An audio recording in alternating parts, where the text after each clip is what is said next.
In this video, I'm going to show you how to get rid of this annoying error when you try to start Roblox, so watch the rest of the video to find out how. Before moving on, do you want to earn Robux for free? Well, GC Loot is the easiest way to do it. All you need to do is sign up and do simple tasks such as surveys, watch videos, or play games. Each task will reward you with points that you can use to exchange for gift cards, cash, or Robux directly. Use the QR code here or the link in the video description below. Okay, back to the video. Okay, let's start. There's a couple of different small steps. So the first thing you want to do is clear the Roblox history. You do that by opening up your, for example, Chrome browser, going to the top right, finding settings, then going to the left, going to privacy and security, click on, well, third-party cookies, but click on delete browsing history, cookies, and other site data, and select delete, and that will get rid of your Roblox data. Okay, now we need to clear the Roblox cache data from our computer. Right click on the start icon and hit run. In this window, type in local app data as shown here.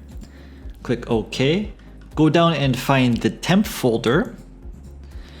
And in here, you should find the Roblox folder. I just deleted it, so I don't have it, but type in Roblox and you will find it.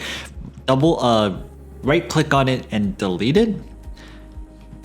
After that, go back to your local folder, find Roblox, right click on Roblox, delete it, and now you have to download Roblox again from the website.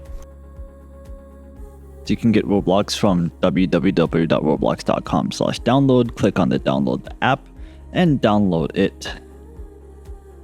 After you download it, install it.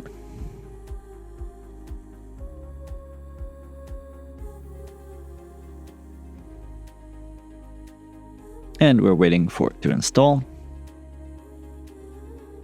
Still waiting. After installation, right-click on the Roblox player, select Properties, select the Compatibility tab, check Run this program as an administrator, and disable full screen optimizations. Select Apply and save changes. Now you can launch Roblox and check if the problem is solved. If not, let's move on to the second solution. So solution number 2 is to use the Microsoft Store version of Roblox. So to do that, we need to download the Microsoft Store version of Roblox, go to the search menu and type Store. Click to open it. Search for Roblox. Click on Roblox, scroll down, select the install option, and install it, and see if the problem is solved. If one of these solutions fixed your problem, give this video a like.